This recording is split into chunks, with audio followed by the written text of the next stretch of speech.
Hello दोस्तों, welcome to my channel movie explain in Hindi. आज दोस्तों हम एक बात करेंगे एक हॉरर स्टोरी के बारे में जो कि नोएडा में एक बीती हुई थी, और वहाँ के शमशान घाट के बारे में और वहाँ के पोस्टमार्टम के बारे में, ऑफिस जो है वहाँ पे नियर बाय में वहाँ के बारे में। ये जो इलाका है 94 का एक भूतिया इलाके के नाम से जाना जाता है। ख़ास करके वो इलाका जो कि एमिटी यूनिवर्सिटी के ठीक सामने एक पुस्ता है, वो एक हॉरर टाइप में माना जाता है। जो वहाँ के विलेजेस के लोग हैं, जो गांव के लोग हैं, सेक्टर 94 नोएडा में रघुनाथपुर गांव का नाम है। वो एक इतना हॉरर इलाका है, इतना हॉरर पुस्ता है कि वहाँ पर रात को 9 बजे के बाद में ठीक वहाँ के गांव के लोग ही वहाँ पे नहीं जाते। तो बात करेंगे स्टोरी के बारे में जो एक मेरे दोस्त के साथ ही बीती हुई है नोएडा में ही। बात है उस टाइम की जिस टाइम पे वो ओला उबर में वहाँ काम करा करता था, और वहाँ पे जब एक वो राइड मारने के लिए गया था 94 में, जहाँ पे एक शमशान घाट है। और शमशान घाट जितने भी नोएडा के आसपास के जितने भी एरिया हैं, वो सबसे बड़ा शमशान घाट वहाँ पे है। तो उसी तरीके से वो लोगों को कवर भी करता है, और वहाँ पे दाह संस्कार भी उस तरीके से किया जाता है। रोज़ के 15 20 50 के लमसम वहाँ पे दाह संस्कार होते हैं। लेकिन उसके जस्ट बगल में ही जो है एक पोस्टमार्टम ऑफिस भी है। पोस्टमार्टम ऑफिस में जितने भी एक्सीडेंट केस होते हैं नोएडा के अंदर में या नियर बाय में जितने भी होते हैं, वहाँ पे वो पोस्टमार्टम हुआ जाता है। रोज़ यहाँ पे कम से कम 50-60 पोस्टमार्टम नॉर्मली होते ही होते हैं। ठीक उसके बगल में एक है आपका कब्रिस्तान, मोमडन का कब्रिस्तान। मुसलमानों का कब्रिस्तान आपको पता है एक अलग होता है, और ठीक वैसे ही क्रिश्चियन जो लोग होते हैं उनको भी दफनाया जाता है। आपको मालूम होगा ये चारों जो चीज़ें हैं, ये लाइन बाय लाइन जैसे घर से घर चुपटे हुए होते हैं, वैसे ही ये एक एक दिवाली से चुपटी हुई हैं। ये चारों पांचों चीज़ें आप रोड पे जाएंगे तो ये चारों पांचों चीज़ें आपको एक साथ ही मिल जाएंगी, एक के बाद एक स्टेप बाय स्टेप आपको वहाँ पे मिल जाएंगी। ठीक है, ये बात होगी उस एरिया की। और वो एरिया इतना हॉरर माना जाता है कि लोग जब वहाँ से निकलते हैं 9-10 बजे के बाद में, तो एक अलग ही अंदर से फीलिंग एक अंदर से आती है। और वहाँ के जो काम करने वाले लोग हैं, तो वहाँ पे मेरे कुछ जानने वाले उनसे उनसे ही मैंने बात करी, तो उन्होंने भी अपने बारे में कुछ ना कुछ एक अलग एक्सप्लेन दिया। वहाँ पे एक गौशाला भी है, तो गौशाला में काफ़ी लोग काम करते हैं, तो वहाँ पे मैंने एक जो है थोड़ी बहुत वहाँ पे जानकारी निकाली कि ये बात यहाँ पे हकीकत है। तो उन्होंने भी एक अपना एक अनुभव बताया, जो वहाँ पे काम करते हैं लोग, जो वहाँ रहते हैं, उन्होंने भी बताया। तो बात करेंगे स्टोरी के बारे में। स्टोरी दोस्तों उस टाइम की है, आज से 2-3 साल पहले की ये बातचीत है। तो आज मेरे माइंड में आया कि मैं रियल लाइफ पे एक स्टोरी बनाता हूँ, तो मैंने ये बनाई। ठीक है, आपको अच्छी लगे तो आप मेरे को कमेंट में ज़रूर बताना। तो वो ओला रैपिडो में लड़का काम करता था, नई नई उसकी मैरिज हुई थी लड़के की, और वो नोएडा के अंदर ही वो रहता था। तो नई नई मैरिज हुई थी, तो उसने अरेंज मैरिज करी थी। अरेंज मैरिज उसने करी थी, तो उसके ऊपर कुछ खर्चा कुछ ज़्यादा ही बढ़ गया था, क्योंकि वो पहले अकेला रहता था, तो डबल हुए तो खर्चा बढ़ गया। तो 99 शिफ्ट में भी वो काम करता था, 10-10 11-11 बजे तक वो काम करता था। उस दिन जो है उसको एक राइड मिली, वो नोएडा में वो उस बंदे को उसने छोड़ा 94 में ही। एमिटी यूनिवर्सिटी के जस्ट बगल में ही SCL बिल्डिंग है, तो उसने वहाँ पे उस बंदे को छोड़ा। छोड़ने के बाद में उसको थोड़ी भूख लग गई, तो जस्ट बगल में ही वहाँ पे एक छोटी सी मार्केट थी, जहाँ पे समोसे वगैरह ब्रेड वगैरह ये सारी चीज़ें वहाँ मिलती थी, वो वहाँ पे खा रहा था। उसी दौरान उसकी वाइफ का फ़ोन आता है कि तुम कितने बजे कब तक आओगे, और कितना लेट तक आओगे। तो उसने बोला कि बस ये मैं लास्ट राइड मार दूँ, इसके बाद में वहाँ पे आपके पास आ जाऊँगा, घर पे आ जाऊँगा। तो उसी दौरान फ़ोन काटने के जस्ट बाद एक राइड उसको मिलती है। वो राइड वो पिकअप करता है। पिकअप करने के बाद में जैसे ही वो राइड को पिक करता है, तो जब भी वो उस कस्टमर को कॉल मिलाता है कि सर जो आपने राइड बुक करी है, मैं इस लोकेशन पे आ रहा हूँ, तो ये लोकेशन करेक्ट है, सही है। तो उसने बोला कि हाँ सही है। तो उसने बोला कि आपको जाना कहाँ पे है, तो उसने उसको बताया कि मुझे नोएडा के सेक्टर 62 में जाना है। तो उसने बोला कि ठीक है, इसको छोड़ने के बाद में मैं जो है चले जाऊँगा।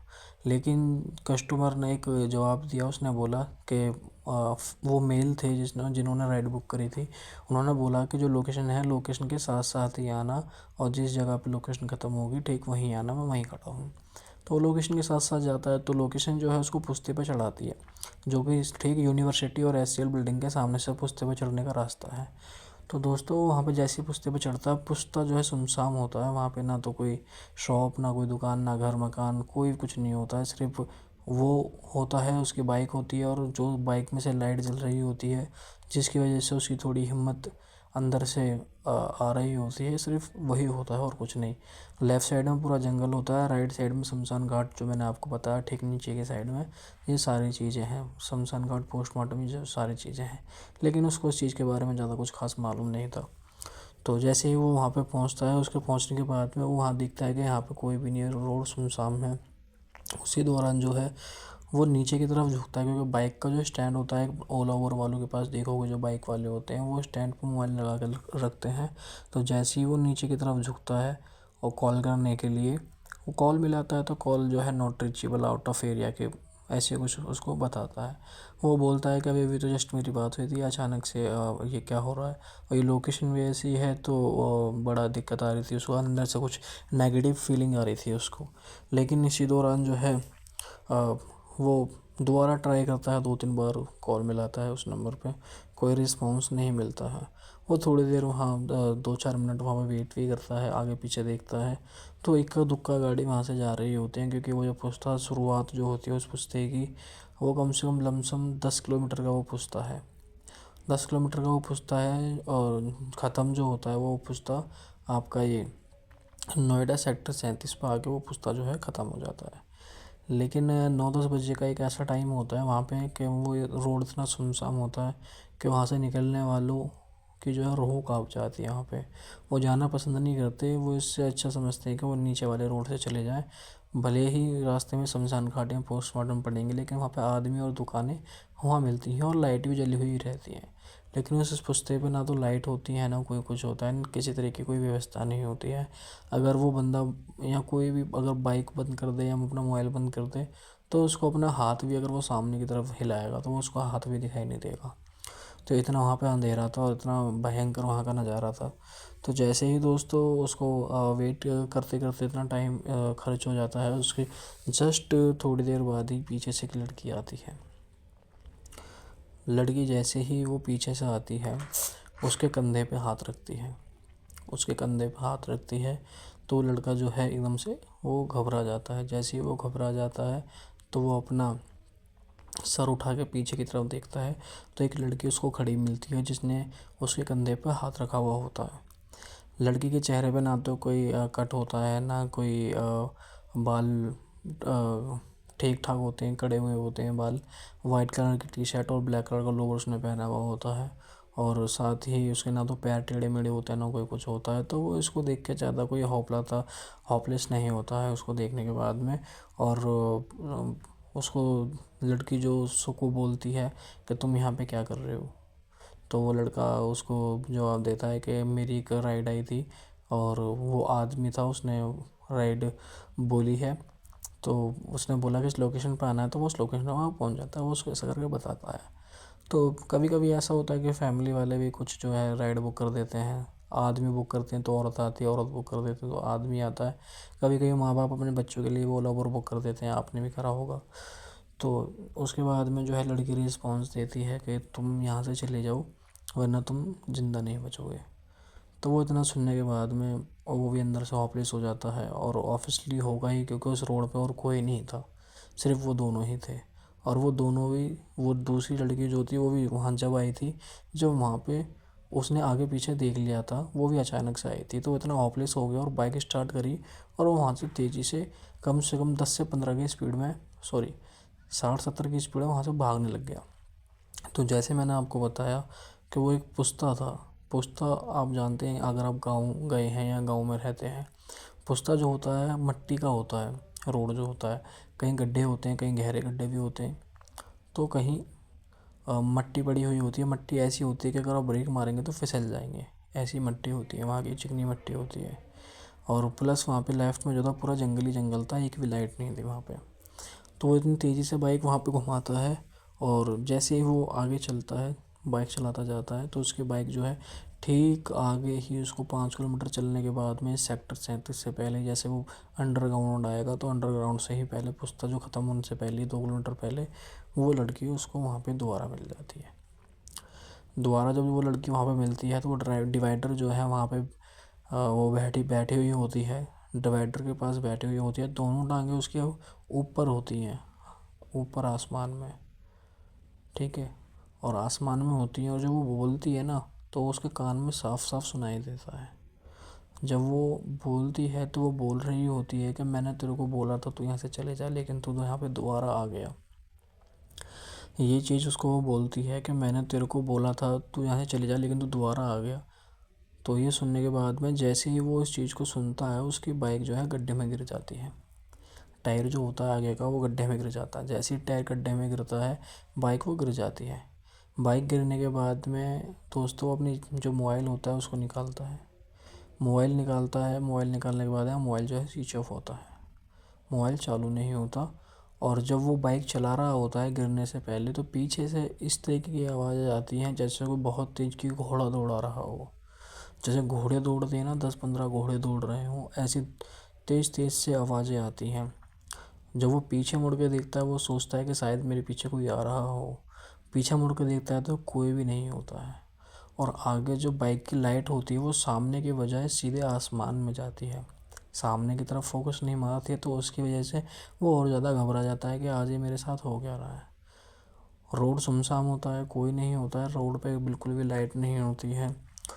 और जो सामने जो लाइट होती है, जो हेडलाइट होती है, उसके ऊपर आप देखेंगे कि एक प्लास्टिक का वो होता है जो हेड मत्था होता है, वहाँ से एक चीज़ टूटती है, टक जैसे आवाज़ आती है गोल गोल तरीके से, जैसे कोई मशीन से छेद कर देता है।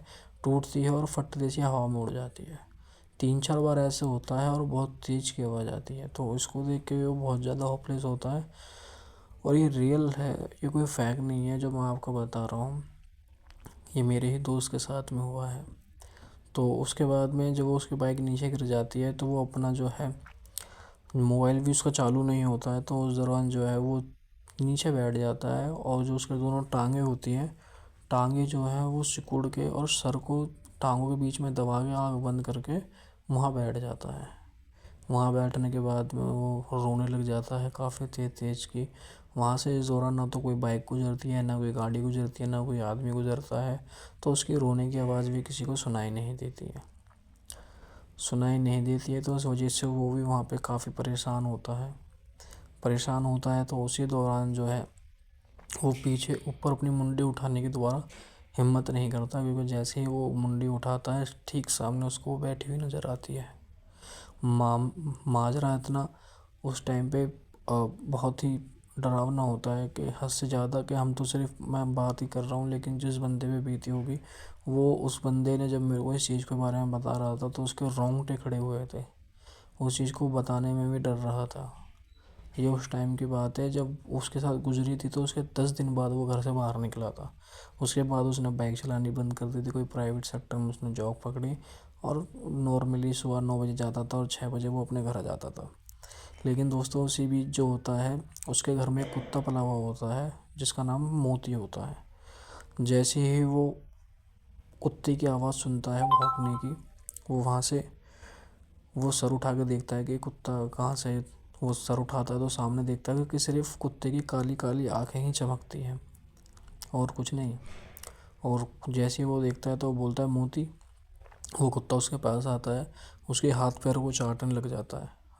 चाटने के बाद में वो उस कुत्ते को हाथ फहराता है, बोलता है मोती तो यहाँ पे क्या कर रहा है। वो कुत्ता उसके घर में पहले पला हुआ था, लेकिन वो अचानक ही वो वहाँ से गायब हो गया था काफ़ी टाइम पहले। तो वो वहाँ पे वही कुत्ता था या कोई और था, तो इस चीज़ को तो मैं भी नहीं बता सकता।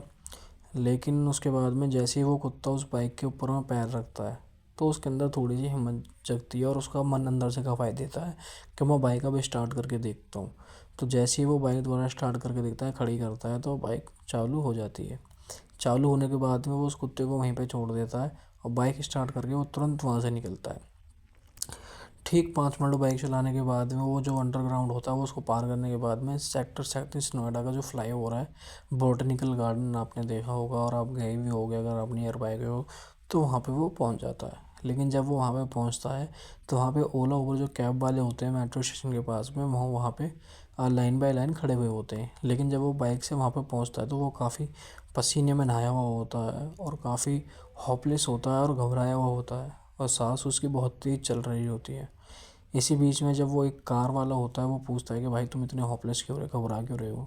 जब वो उसको पूरी कहानी उसको बताता है कि मेरे साथ में जो है ऐसा ऐसा सीन हुआ है, मैं वहाँ से ऐसे ऐसे आ रहा था। लेकिन जब भी वो उबर वाला उसको बोलता है भाई तू पागल है, तू काम कर रहा है, तेरे को मालूम होना चाहिए कि कौन सा रोड हमारे लिए सेफ़ है, कौन सा रोड हमारे लिए सेफ़ नहीं है। वहाँ पर उस रोड पे रात में गाँव वाले लोग नहीं जाते हैं तो तू वहाँ क्यों गया। वहाँ पे दुनिया भर के कांड होते रहते हैं, मार के फेंक देते हैं, पोस्टमार्टम ये सारी चीज़ें और शमशान घाट है, तो वहाँ पे क्यों गया था। लेकिन वो उसको पानी पिलाता है, उसको रिलैक्स करता है, रिलैक्स करवाने के बाद में उसको बोलता है तुम सीधे अब घर जाओ, अपने घर पे फ़ोन करो, घर जाके तुम आराम से सो जाओ, घबराओ मत। तो दोस्तों वहाँ पे अपना रिलैक्स होता है और रिलैक्स होने के बाद में वो सीधा घर चले जाता है। तो दोस्तों ये थी आज की स्टोरी जो मैंने आपको बताई। ये रियल लाइफ स्टोरी थी, एक हॉरर स्टोरी थी, एक नोएडा सेक्टर 94 की। अगर आप जाना चाहें तो वो जगह देख सकते हैं, बस नाइट में मत जाना। और अगर नाइट में जाना चाहें, चीज़ें देखना चाहते हैं तो आप जा सकते हैं। और एक आपको अलग ही वहाँ पे एक रोड का, हर चीज़ का एक अलग ही एहसास होगा, उस पुश्ते का एक अलग ही एहसास होगा आपको वहाँ पे जाने के बाद में। तो आज की स्टोरी के लिए इतना ही। अगर आपको मेरी स्टोरी अच्छी लगी हो, पसंद आई हो तो चैनल को लाइक सब्सक्राइब करें और प्लीज़ मेरे को कमेंट करके बताएं। और मैं आपके लिए ऐसी ही रियल लाइफ स्टोरी आपके लिए आगे मैं आगे लाता रहूँगा। तो जब तक के लिए धन्यवाद।